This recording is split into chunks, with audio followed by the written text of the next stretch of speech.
Okay, so I'll divide this talk in two things. First is talking about disruption, okay, which is a very buzzy word today. And then we're going to apply the disruptions to traditional industries, okay? So why is technology disrupting, right? So the first things is about attitude. I remember sitting with one of the biggest retailer in the Philippines, and he's telling me, why you guys have such a big ego in tech and you have nothing bottom line? We are retailer, we have real estate, we have branding, we have millions of dollars of working capital, we have supply chain, we have partnership with the biggest brands in the world. You only guys have attitude. That's the only guys you have, it's attitude. And I said, it's very true. We have a lot of attitude. We have attitude toward fixing problems, right? If you think about it, tech is about fixing problems, it's about connecting the dots. We have a lot of attitude about listening to customers, because it's free market research. We talk to customer first, we develop product, and then we go to market, and I show you how we do it. And we have a lot of attitude about user experience. People make love with our platform. They make love with our apps and products. That's how we are. Our attitude is always towards the customer. And then, sorry, it's a little bit unaligned, and we differentiate the big from the small. Signing a 75 pages contract with 70 pages are about how I am liable for things and the landlord is not liable, that's not important for me as a customer. What is important for me as a customer is to see that you deliver my product in the way I want it, when I want it, and you have me pay a fair price. So most of the traditional businesses, which have whatever, working capital, etc., the only things that is covered their asses first, because the legal department, that's all they want. Okay, and that's very common in this part of the world. So if you think about these three players, you probably know the first two, they're all disrupted in the same way, right? So Uber wants to take out the taxis from the road, Airbnb is directly competing with hotels, and in our case, office space, we empower SMEs, which have simply extra office space, to sublet this extra office space, because at the end of the month, your landlord, your Ayala, Megaworld, etc., is there knocking at your door asking for your rent, right? But not most of the time, you have all the rooms rented or all your full space occupied, right? There's always some room which is for expansion, but expansion doesn't open overnight. It maybe happens in 6 months. So for 6 months, you have a dead space there, losing money. Ayala is still charging you whatever it has to charge. And you can sublet this through our platform. Right? So that is disruption on short-term office space. But if you think about it, now you can tell me, yeah, because you guys are technology companies and you can start in the new era, and then we started 50 years ago when we didn't have this stuff, we didn't have PowerPoint presentation, internet was not so easy to use, etc., etc. And I said, correct. So let's think about, for instance, Singapore Airlines, right? Singapore Airlines was born approximately 30 years ago. It's something that we consider a brick and mortar businesses, right? But hold on a second, 99% of their sales happen online. Interaction with the customers happen online. Upgrade happen online. Check-in happen online. So you basically don't go to a Singapore airline office anymore. Who have walked in a Singapore office recently, the last year? Wow. So after all, Singapore Airlines, it is a tech company, okay? They just connect traditional businesses with a tech play. On top of that, they are tremendously good in their branding. They have 3 times the training hours for the flight attendants than the average industry airline. They can afford it because they're full of cash and sometimes airline goes through problem, but this is a long-term investment. When you walk into a Singapore airline airplane, you can see it's a seamless experience regardless where you board. You can be in Dubai, you can be in Singapore, you can be in New York. Even the smell inside the aircraft is the same. The minute you walk in, I am in Singapore Airlines. If you are a frequent flyer, you recognize even the smell. It's amazing how seamless they spread the brand throughout their organization. So how do we do it, right? So, is that the pointer? So the way we do it is we start with the customer, okay? Customer needs come first. We don't develop anything unless we went down to market and talk to customer. What do you want? How you want it? When you want it? What price you're willing to pay? Right? Once we talk to the customer, then we develop something with our tech development. Once we develop something, we create a product, which we shoot to market, the so-called MVP, minimum valuable product, right? Once the MVP in the market, we have something happens or something doesn't happen, which is also very important, right? So we analyze everything. Who of you knows the story of Dropbox, how it started? Great, good job, Richard. So Dropbox, which today worth $10 billion, started with a video. It was not even a product. The guys that built Dropbox, they thought, I want to build a video about a software that seamlessly allow me to share files with my peers, all my devices. Regardless of the device, the experience is exactly the same. And he designed a video, a 2-minute video. He posted online and put, this product is coming soon. It was a lie, but that's a leap of faith. This product is coming soon. If you're interested to be the first free trial, please put your email. 15,000 email in 1 week. Everybody wanted to try this product. And then they started developing it. So that was their MVP. They didn't even have a product, right? So that's how it started. So we analyze, we pivot, and back to customer. Do you like what we changed? We listened to you. You didn't like? Great. Back to tech development. And the orchestra goes on and on and on. All our companies, as a former Rocket, Lazada, Zalora, Easy Taxi, Carmudi, Lamudi, Foodpanda, we all listening to customer first. 80% of our people, all they do is crunching data. That's all we do. So what is the difference, right, in the B2C world and the B2B world? So in the B2C world, you need to have digital marketing gurus. These are the people that bring your customer to your website or your the step door, sorry. Okay, so these are the people that find your customer in the network. They're searching for your product. In the B2B world, is lead generation machines, are aggressive salespeople. I'm sure most of you recognize with this profile, right? Those people are relentless. They find leads and they find customer through networking event like this one, in the street, through internet, through the digital marketing department, etc. Okay, this is the big difference. In the B2C world, is customer experience. Right? If something cracks in the web, okay, when you are about to pay and the platform says, sorry, error, you maybe try once again, but you're not going to try 3 times in a row, okay? So that's where you lose customer, right? When something is wrong in the customer experience. In the B2B world, it's preparation. I hate when people come in my office, had no clue about who I am, my business, my problems, my industry, and they come to sell me a product.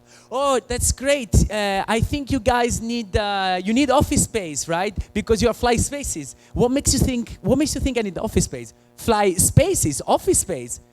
We don't need office space. We sell office space. Get out of my office, right? And that happens to me every time. Okay, it's very poor preparations of salespeople within organizations. In the B2C world, everything is analytics because we analyze everything that happened. For instance, we also analyze in our website. We know even if you don't click, okay, where the mouse spends most of the time on a screen. That's how far the detail that we can get to. But we didn't invent. Airbnb actually invented these metrics. We just copy from them. In the B2B world, is listening to customer. That's free market research. If a customer complains, this is the best market research in the world. There is no need for you to hire Gartner or McKinsey or whatever to tell you what customer wants. Customer will complain. This is your free market research. Who of you here has ever filled out a Philippine Airlines customer complaint form? You know why? Because if you get any response, after a while, 2 weeks, 3 weeks, 4 weeks? Exactly. How is this a good customer experience? You bother to send me an email to say, we really value your opinion. I bother to take my time to give you my opinion and nothing happens. That's terrible. Terrible. That should not happen. In the B2C world, it's product, okay? The platform, the actual product you're selling. In the B2B world, is pitching and closing, okay? Because you are very well prepared when you go to talk to a customer, you know exactly what's going to happen. You control the meeting, the dynamic of the meeting. If you can't close on the spot, you know what the next steps are. In the B2C world, is customer service, okay? Repeating customers that complain, or customers that have a problem in the shipment. In the B2B world, is most likely the same. There is no problem. Once you sell a software solutions or to a bank or to whatever in the B2B world, you still need to give them support, which is also very important. In the B2C world, is more digital marketing, right? So you acquire customer, you either buy something from you, yeah, that doesn't, either way you know what happened because you have good analytics, and then what you do, you invest in more digital marketing, for instance, by doing retargeting. For those of you who don't know what retargeting is, if today you go to Etihad or Singapore Airlines, whatever website, and you put, I'm looking for a flight from Manila to Singapore, and then you actually don't purchase, if you notice, amazingly enough, on your next browse on Facebook or on Manila Bulletin, amazingly there is a banner of Etihad telling you, hey, from Manila to Singapore, cheap price. That's called retargeting. And that's a very good thing for more digital marketing investment because they spend money to find you first, you don't complete any sales, and they're still chasing you around the network, right? So that's more digital marketing. On the B2B world is extra mile. In my case, there are 2 telecom companies in this country, as you guys know. I will never drop Smart in my life. The extra mile that the people in Smart made to make my organization successful, to make my people being able to solve problems right away, it's something that is super valuable to me. I don't even check globe prices, even if they are half the price. Because the people throughout Smart in the organizations, they always make extra mile. There is Lani Batak around here. Lani Batak was my first point of contact in Smart. This guy brought me 100 SIMs on a Saturday at 9 a.m. in the morning for my driver when I was building Easy Taxi here, so I could put drivers online, okay? Always ask yourself if somebody that is selling you this is capable to do the extra mile for you. That's the secret in B2B world. Why? Because nobody does it. It's just as simple. Nobody does it. Okay, so how can we leverage tech in traditional businesses? Okay, and I'm gonna talk specific about real estate. So there is a lot of misconception from people in traditional businesses because you guys feel that tech is a threat. Like Uber is definitely a threat to taxi driver, okay? But also taxi driver never made a good experience to us. They always try to cheat on us. They're never available when we need them. It rains and it's Christmas for them. They don't have aircon. They take the route they want. So, it's kind of fair what is happening, in my opinion, obviously. So first of all, technology is disrupting, but in a way is optimizing, okay? Now, for me, optimizing, and I take the taxi example again, if I know I need to leave the office in 10 minutes, I open the app. It can be Grab, it can be Uber, it can be whatever, and I sit in my office still working, have a chit-chat with my workers. When the taxi is down, then I leave. I don't need to go down and wave under 40 degrees and it rains and the pollution, etc. So that optimizes my time, and my time is very valuable. It's a problem solving. It solves market deficiencies, okay? And you should think that is empowering you instead of competing with you. If you don't embrace technology, you're gonna die. That's inevitable. It is gonna happen in any industry. Some industries are more difficult to disrupt, like let's say pharma, because it requires millions of dollars of investment. But money is never a problem. There are companies in San Francisco, in biotech, that they started off with a minimum investment of $50 million. $50 million, we start with 5,000, okay? So there are big industries that are ready to be disrupted because there are big monies on disruption all over. And for you, an opportunity, because if you understand it, you're using it, you're most likely going to be the first among your competitors to use it. That gives you a hedge. That gives you an advantage. And the best things is that the next step with you, to people like me, should be dialogue and feedback. Mario, I think in your real estate platform, you should develop this so brokers can better manage their leads or can better maximize their time, etc., etc. I give you an example. In our platform, in Flyspaces now, people can download the PDF and it's an A4 format printable PDF. Because most of the time people look for office space, they need a proposal, right? Here we still need the printed proposal. And brokers, they spend a lot of time to take screenshot or website of the developers and build a PowerPoint that can then be printable, right? Now in my platform, you just go on the space you want, you click on PDF, and automatically our platform generates an A4 PDF that can be sent over email or printed and handed over to your boss or whoever is in charge of looking for an office space. That's very simple. And this was not our idea. It was one of the brokers' feedback they gave us during 1 hour training. And we developed it in 24 hours. That's how technology powerful is. So how can technology help you guys? I'm gonna speak specifically about real estate. First of all, it's global reach. So Lamudi, it's a rocket company, has been in the Philippines for 3.5 years, okay? And this is the traffic on the website, 320,000 visits a month. 320,000. CBRE, which is a very respectable broker, okay, one of the oldest in the world, in 10 or 15 years of operations in the Philippines, they get 10,000 people in their website. I know it's much more an offline sales for them, but this is a good lead generations anyway, because today everybody look for office space online. And my best is John Lang LaSalle. That was his website when I was building the product. They installed it the day after, but still, you know, that's something that happens, site unavailable. Okay, then customer experience. So we respond to customers in 4 hours. That's a law. That's not a policy, that's a law. That's our religion in our office. We respond to customers in 4 hours. Uber respond in 1.5 across the globe. Their main center is, by the way, is in Manila, okay, for English support. They respond in 1.5 hours. So how long does your organization take to reply to customer? Think about it. It's a very important metric for success of your business. User experience. So this is a real thread between us and one of our merchants for an office space for 30 days. I have to cover the name because most of you working in real estate will recognize the guys. Okay? 13 threads, 6 people, 15 days to get a proposal for a 30 days office. 6, beside the people involved, 15 days to me sounds crazy.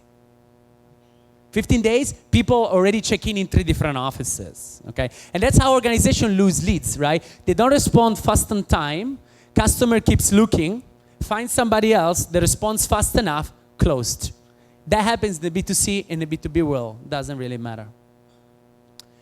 This, for instance, us, right? What are the value proposition of our platform? This is a VC that has meeting throughout the region very often, right? And he doesn't want to meet their potential investment in a hotel. He find it like, you know, in a hotel, a lot of people going on, and they may see competitors and they see the potential investment. So they want a private room, okay? Through our platform, regardless where he travels in Southeast Asia, okay, he can get a platform within 30 minutes. He knows tomorrow he's flying to Manila. He logs in on Flyspaces. He books a room in one of our co-working spaces, in one of our service offices, one of our hotel partners. And he has a private room without calling the hotel from Singapore, receiving a 7 pages proposal, 6 pages proposal, our cancellation policy. These are differentiating the big from the small. I don't care about your cancellation policy. I just need a room. I know you need to cover your ass, but that's not how it works in customer experience. Okay? And this, for instance, is the Lamudi app, right? The Lamudi app allows consumers to find houses in their proximity. So I'm walking through Makati Ave and I need a house around Makati Ave. I just pinpoint myself and automatically all the houses around me are showing up. It's a great customer experience. Okay, let's make an exercise on sharing economy. Please, everybody, take your phone out. Please unlock it. You have it? Unlock it? Please hand it over to the person next to you. It's okay? No wife and boyfriends, huh? Otherwise it's problematic. Okay. So how does it feel? It's weird, right? Isn't it? Great. So this is what you can return the phone, okay? I don't want to have you much more stressed than that, okay? So this is how it feels at first when you share something which is yours, because you feel people are entering your comfort zones. And that's exactly what Airbnb pitched to thousands of hosts. And Airbnb pitched to millions of drivers, okay? Allow people to get in your comfort zones. There are not only bad people out there. And of course there are bad people out there, but then through technology and verifications and credit card numbers, etc., we can track those bad people. So those bad people are much, much less incentivized to do bad things. The fraud in Airbnb are minimum. We talk about 1%, 2%. And most of the time is because it's not really related to one or two the person, but like if a pipe breaks inside the house, it's nobody's fault. Right? It's not the host trying to screw you or the guest try to do something bad to your house. It just happens. Okay? Lastly, why short-term office space, right? So that's why I have this exercise now. So I wanted to show you how it is to get in somebody else's space, okay? Short-term office space is no entry barrier for clients. All our offices are plug and play. You can move in tomorrow with your people and start being productive. No need to do 3 months deposit, 3 months advance, 3 years contract. The lenders are always very happy to invest in the space, right? Very, very happy all the time. It's very flexible. There is no headaches. Aircon is there, internet is there, floor is there, chairs, television, projector, everything you need is there. It's much less capital intensive. There is availability all over town. There is always a space we can find you. Maybe it's not your ideal space for now, okay? But maybe you can move in the semi-ideal space for 30 days. Meantime, your ideal space becomes available. Anyway, you need office space anyway, so why losing productivity? And it's a perfect product which allows you to scale fast or scale down regardless, right? You can literally change an office every day if you want. It's not advisable, obviously. But on a 6-month plan, you might know if you need to add room or the business is not going so well or is relocated somewhere else and you need to decrease the number of rooms. And it's a great product because it's a unique product. It's alternative for the brokers, right? So for brokers, they always try to pitch conventional offices because some of the brokers don't even know the existence of short-term office space. The big guys, Joel and LaSalle and CBRE, know, but a smaller broker, they don't understand this business at all. So they are afraid, right? That's why we explain to broker what are the opportunity in this business. It's very little effort for brokers on our side. They just have to introduce us to the actual client and we follow up. Okay, lastly, if you guys are looking for short-term office space or you have extra office space you want to sublet, please let me know. Thank you very much.